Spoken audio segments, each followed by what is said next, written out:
11 अक्टूबर 2025 सुबह के 6 बजे।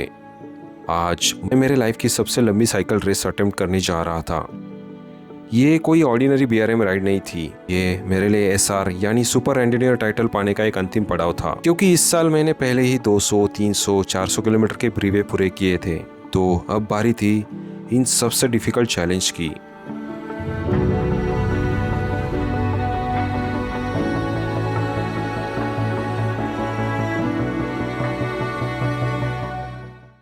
सबसे पहले इस बीआरएम के रूट के बारे में बताऊं तो बीआरएम की शुरुआत होने वाली थी मुलुंड से, फिर कसारा, नासिक, मालेगांव होते हुए धुले तक और फिर वापस उसी रास्ते से मुलुंड तक। टोटल डिस्टेंस था 600 किलोमीटर एंड टाइम था 40 आवर्स। लेकिन इस बीआरएम के शुरुआत में ही एक गड़बड़ हो गई, बहुत भारी गड़बड़। जब मैं मुलुंड स्टार्ट पॉइंट पर पहुंचा तो मैंने नोटिस किया कि मेरे साइकिल का गियर शिफ्टर लॉक हो गया है, जो कि बिल्कुल काम नहीं कर रहा था। ना अपर साइड शिफ्ट हो रहा था ना लोअर साइड। इस सुबह के अंधेरे में मैं और मेरे साथ जो को राइडर्स थे उन्होंने भरपूर कोशिश की इस प्रॉब्लम को ठीक करने की।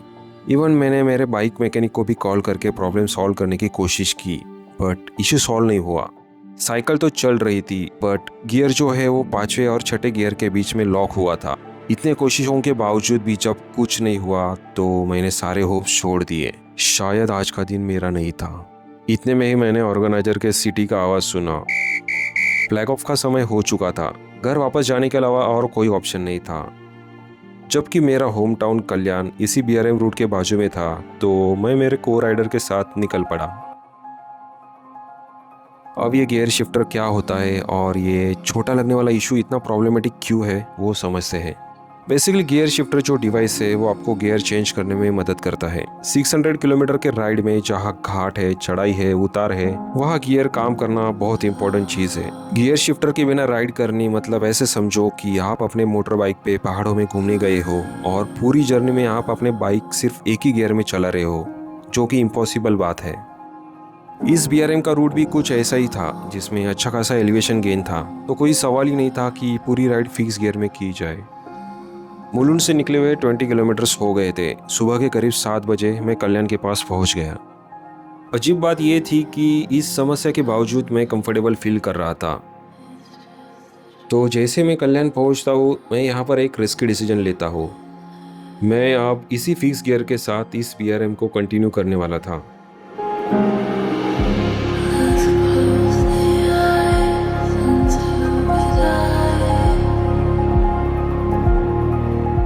इस बीआरएम रूट की एक बात अच्छी थी कि नासिक तक का पूरा रूट एक रेल ट्रैक के पैरेलल था। इसका मतलब ऑन द वे कुछ भी प्रॉब्लम हुआ तो वापसी में ट्रेन से आने का मेरे पास एक ऑप्शन था। इस बीआरएम के लिए मैंने एक सिंपल स्ट्रेटेजी प्लान की थी। हर 50 से 60 किलोमीटर पर एक स्नैक्स ब्रेक लेना और मुख्य रूप से कार्बोहाइड्रेट्स और कुछ मात्रा में प्रोटीन खाना। वैसे ही हर 30 मिनट्स पर पानी पीना। ना मुझे प्यास का इंतज़ार करना था और ना ही भूख का। मुलुंड से निकलने के बाद करीब 50 किलोमीटर की दूरी पर मैं आसनगांव पहुंच गया। यहाँ पे मैंने स्नैक्स ब्रेक लिया। कार्ब्स और कैलोरीज के लिए सैंडविच एंड चिप्स खाए और साथ में ही वाटर बॉटल भी रिफिल किए।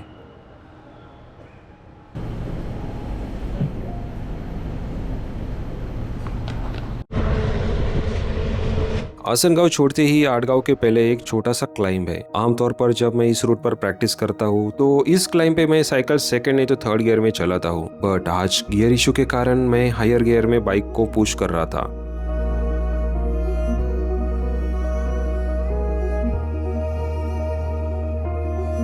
लेकिन इसी हार्ड पुश की वजह से और हायर गियर में साइकिल चलाने की वजह से आड़गांव का ये क्लाइंब मैंने तेजी से पूरा किया।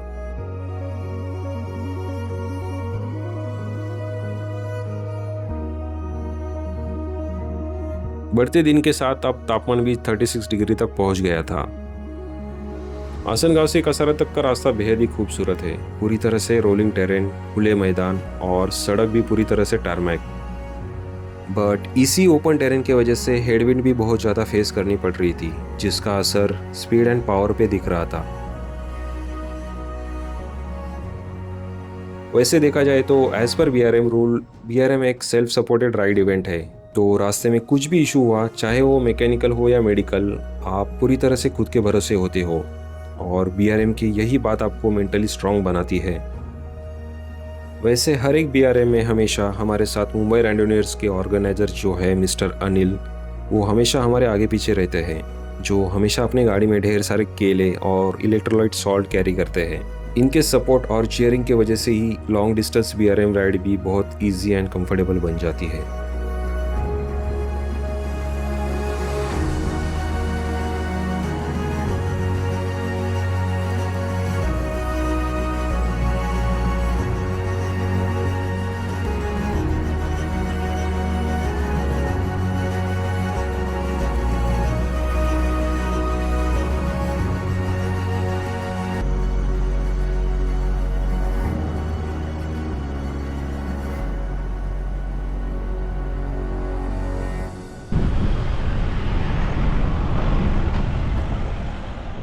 सुबह के करीब करीब 11 बजे मैं कसरा घाट के बेस तक पहुंच गया। यहाँ मैंने रुक के वाटर बॉटल रिफिल किए। बढ़ती गर्मी के साथ अब कसरा घाट पर असली टेस्ट होने वाला था। बीआरएम के इस रूट पर कसरा घाट का ही एलिवेशन सबसे ज़्यादा है। ये घाट पार कर लेना मतलब ऑलमोस्ट 50% बीआरएम का स्ट्रगल पूरा करने जैसा था। गार्मिन पर देखा तो ये घाट ऑलमोस्ट 4.5 किलोमीटर लंबा है, 218 मीटर की एलिवेशन गेन और 5% का ग्रेडियंट।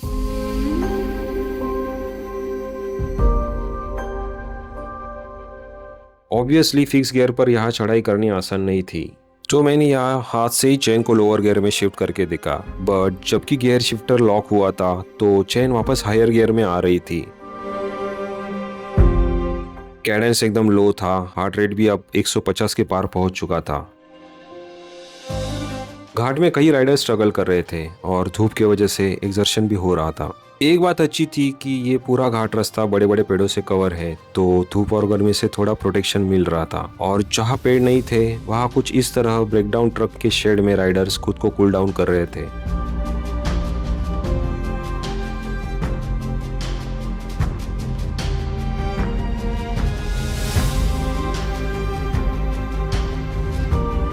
इस पूरे कसरा घाट के स्ट्रेच में मैंने गियर इशू का एक एडवांटेज लिया। हायर गियर में लॉक होने की वजह से मैं मजबूर था कंसिस्टेंट एंड ज़्यादा पावर आउटपुट देने के लिए, और इसी वजह से मैंने कसरा घाट तेज़ी में पार कर लिया। भले पावर ज़्यादा लगानी पड़ी, लेकिन मैं अपने पिछले रिकॉर्ड के कंपैरिजन में तेज़ था। सिर्फ आधे घंटे में ही घाट सेक्शन पूरा किया, और ये मेरा इस घाट पर का पर्सनल रिकॉर्ड था।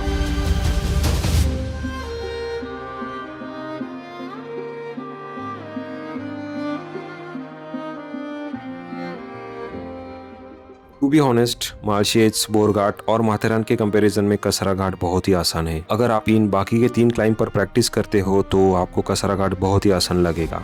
खुद के इस परफॉर्मेंस पर मैं बेहद ही खुश था, लेकिन मेरी ये खुशी ज़्यादा देर तक टिकी नहीं। गियर इशू का असर अब मेरे घुटने पर दिखने लगा था। ज़्यादा पावर डिलीवरी के कारण मेरे राइट नी में अब हल्का दर्द शुरू हो गया था। तो अब मेरी कोशिश ये थी कि जितना हो सके उतनी स्मूथ राइड करनी है, वरना ज़्यादा हार्ड पुश की वजह से सिचुएशन और बदतर हो सकती थी।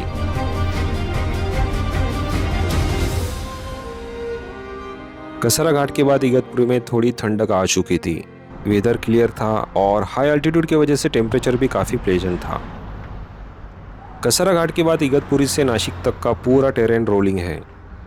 इस पैच में ढेर सारे छोटे मोटे क्लाइंब है, and rolling terrain means climb पर स्ट्रगल और डिसेंट पर उतना ही आराम।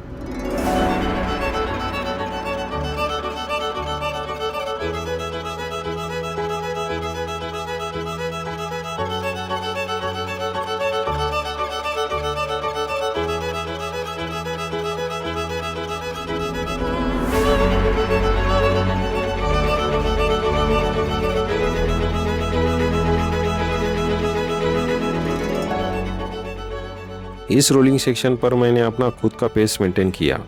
कसरा तक ऑलमोस्ट सारे राइडर ग्रुप में चल रहे थे, लेकिन घाट क्लाइंब सेक्शन में बहुत सारे राइडर्स आगे पीछे हो गए, तो अब मैं अकेला ही चल रहा था। साथ ही साथ फ्रीक्वेंटली पी ब्रेक भी ले रहा था। ये एक अच्छा साइन था हाइड्रेशन का, वरना अब तक इस धूप में डिहाइड्रेशन से हालत खराब होने के पूरे चांसेस थे। हर 50 से 60 किलोमीटर पर ऑन एन एवरेज 1 लीटर पानी पी रहा था। आसनगांव में जो स्नैक्स ब्रेक लिया था, उसके बाद मैं केले और होममेड ओट्स एनर्जी बार खाकर ही साइकिल चला रहा था। तो नासिक से ठीक पहले मैंने एक छोटा सा ब्रेक लिया और यहाँ पर मैं फ्रूट जूस पिया। जब आप ऐसे कोई भी ब्रेक लेते हो तो एक बात याद रखनी है कि आप ज़्यादा टाइम ऑफ सैडल स्पेंड नहीं कर सकते। मेरी भी स्ट्रेटेजी कुछ ऐसी ही थी। शुरुआत के 300 किलोमीटर मुझे ज़्यादा से ज़्यादा सैडल पर टाइम स्पेंड करना था ताकि बैकअप के तौर पर वापसी में कुछ बफर टाइम मेरे पास रहे। मुलुंड के बाद दूसरा चेक पॉइंट अब नासिक में था। नासिक में द्वारका सर्कल के पास जो आईसीआईसीआई बैंक का एटीएम है, वहाँ पर वॉलंटियर के जरिए ब्रीवे कार्ड हमें स्टैम्प करने थे। बीआरए में हर चेक पॉइंट के लिए एक कट ऑफ टाइम होता है। अगर आप कट ऑफ टाइम से पहले चेक पॉइंट पर नहीं पहुंचते, इसका मतलब कहीं ना कहीं आप वक्त के पीछे चल रहे हो। इसीलिए बीआरए में टाइम मैनेजमेंट एक क्रूशियल पार्ट होता है। हर क्लाइंब, हर ब्रेक, हर डिसीजन में आपको कट ऑफ टाइम का लिमिट ध्यान में रखना होता है। नासिक में एंटर करते ही धीरे धीरे बाकी के राइडर्स दिखने शुरू हो गए। नासिक घुसने के लिए मैंने द्वारका सर्कल तक फ्लाईओवर ले लिया, जिस वजह से काफ़ी टाइम सेव हुआ। दोपहर के बावजूद नासिक में ट्रैफिक था।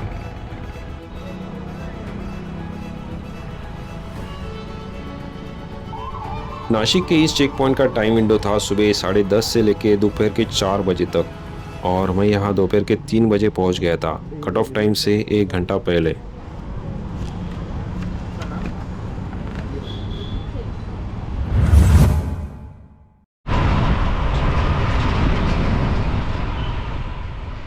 चेक पॉइंट के बाद मैंने राइड जारी रखने की कोशिश की। जबकि अब तक 150 किलोमीटर पूरे हो चुके थे तो स्ट्रैटेजी के हिसाब से कुछ तो खा लेना चाहिए था। तो नासिक छोड़ने के 10 से 12 किलोमीटर बाद मैं लंच ब्रेक ले लिया।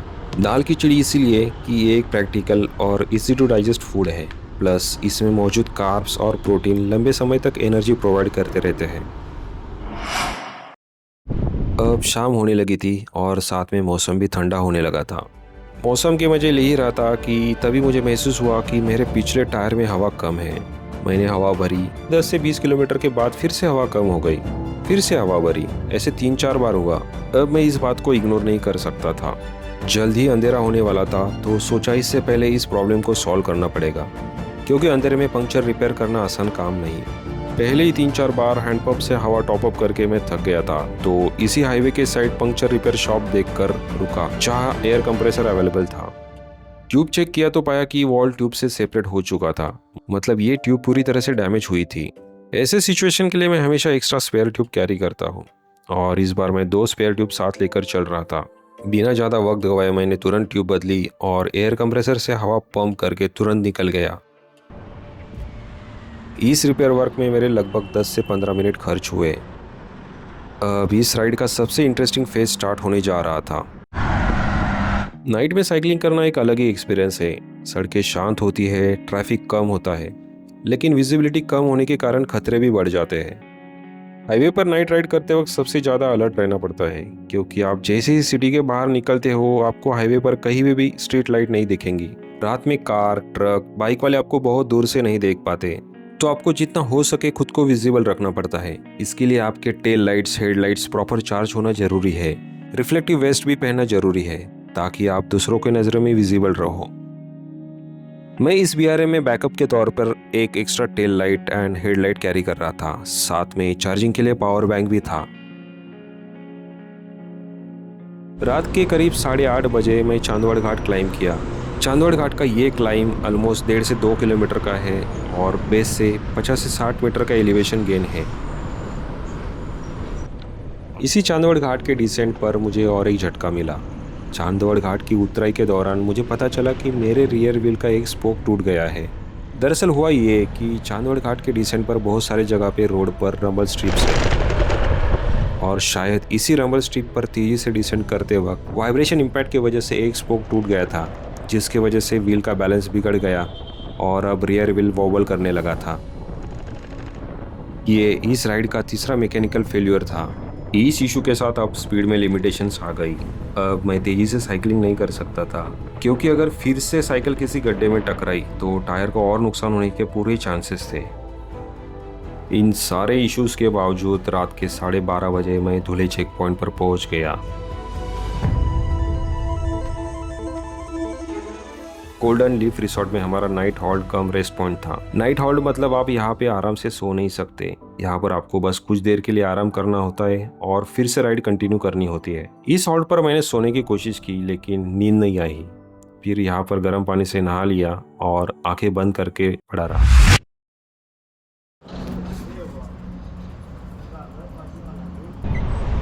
लगभग रात के 2 बजे हम लोगों ने रिटर्न जर्नी स्टार्ट की। साथ में अब अभिनव एंड कार्तिक भाई भी थे। पर्टिकुलरली रात के समय किसी के साथ राइड करना बेहतर होता है क्योंकि सेफ्टी के साथ साथ एक मेंटल सपोर्ट भी बना रहता है। कुछ देर चलते ही साइकिल अब अजीब आवाज़ करने लगी थी। सच कहूँ तो अब मेरे पास ना समय था और ना ही मेरा मूड था इस इशू पर ध्यान देने का, तो उसी हालत में मैंने राइड को जारी रखा। सुबह 5 बजे हम लोगों ने कॉफ़ी ब्रेक लिया। टोटल 4 जन हम लोग साथ में निकले थे। कॉफ़ी ब्रेक के बाद 4 जन में से 2 राइडर ने आगे राइड कंटिन्यू की। अभिनव भाई ने यहाँ पे छोटा नैप लेने का फ़ैसला किया और मैं भी यहाँ पे वॉशरूम ब्रेक लेके फिर से ग्रुप से अलग होकर साइकिलिंग शुरू कर दी।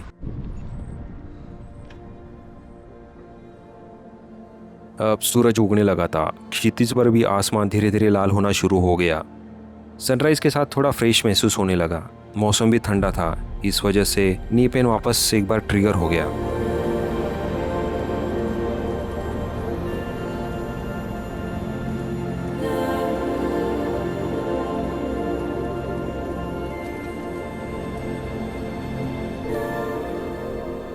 सुबह के करीब 8 बजे मैं चांदवड़ घाट के बेस तक पहुंच गया था। नी पेन की वजह से चांदवड़ घाट का कुछ हिस्सा मैंने चलकर पार किया तो कुछ हिस्सा राइड करके, क्योंकि इस बीआरएम को ख़त्म होने में और 220 किलोमीटर बाकी थे, इसलिए नी पर ज़्यादा स्ट्रेस देने का कुछ मतलब नहीं था। जैसे जैसे सूरज ऊपर आ रहा था फिर से गर्मी बढ़ने लगी। चांदवड़ घाट पार करने के बाद जब मेरी नज़र गार्मिन पे गई तब मैंने देखा कि इस पॉइंट तक 400 किलोमीटर पूरे हो चुके थे। अब इस पॉइंट के बाद मैं जो भी राइड करने वाला था उस वजह से मेरा लॉन्ग डिस्टेंस साइकिलिंग में एक पर्सनल रिकॉर्ड बनने वाला था।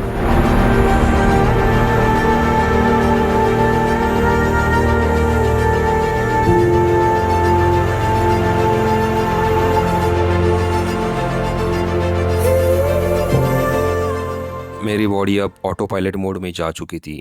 टूटे हुए स्पोक और गियर इशू के वजह से जो स्पीड में लिमिटेशंस आई थी उसका पहला झटका मुझे नासिक चेक पॉइंट पहुँचते ही लगा, क्योंकि चेक पॉइंट का कट ऑफ टाइम दोपहर के 12:24 पर था और मैं ऑलमोस्ट 12:48 पर पहुंच गया था, 20 मिनट देरी से। हालांकि ये टाइम आपको डिस्क्वालीफाई तो नहीं करता, लेकिन ये एक बात का अलार्म है कि आप समय से पीछे चल रहे हो। अब मेरे पास बाकी के 150 किलोमीटर पूरे करने के लिए 9 घंटे थे, मतलब मुझे ऑन सैडल ज़्यादा और of saddle come time spend करना था। नासिक चेक पॉइंट से निकलते ही मैं एक रिस्क डिसीजन लेता हूँ। एक्सर्शन का रिस्क जानते हुए मैं नासिक में लंच स्किप किया और पूरा कसारा तक हार्ड राइड की। इस हार्ड राइड के बाद कसारा घाट के डिसेंट पर मैंने बॉडी को थोड़ा रिकवर किया और कसारा घाट जैसे ही खत्म हुआ वहाँ पे एक ओनियन उत्तपा खा के तुरंत राइड कंटिन्यू की। कसारा के बाद रोलिंग टेरेन के बावजूद नॉन स्टॉप राइड करके मैं कल्याण के बॉर्डर तक पहुंच गया था। कल्याण में एंटर करते ही मुझे ट्रैफिक का सामना करना पड़ा, लेकिन मेरे पास ट्रैफिक में रुकने का समय नहीं था। मैं लिटरली स्ट्रगल कर रहा था इस ट्रैफिक में रास्ता ढूंढने के लिए। हर बीतता मिनट इम्पोर्टेंट था। 600 किलोमीटर की जर्नी अब बस कुछ किलोमीटर दूर थी, बट समय बहुत कम था। रात के 9 बजे के करीब मैं कल्याण पहुंच गया था। कट ऑफ टाइम के लिए बस 1 घंटा बचा हुआ था और लास्ट चेक पॉइंट के लिए और 20 किलोमीटर बाकी थे। इतना दूर आने के बाद हार मानने का कोई सवाल ही नहीं था। जल्द से जल्द ये रेस खत्म करने के लिए मैं जैसे एक्साइटेड था।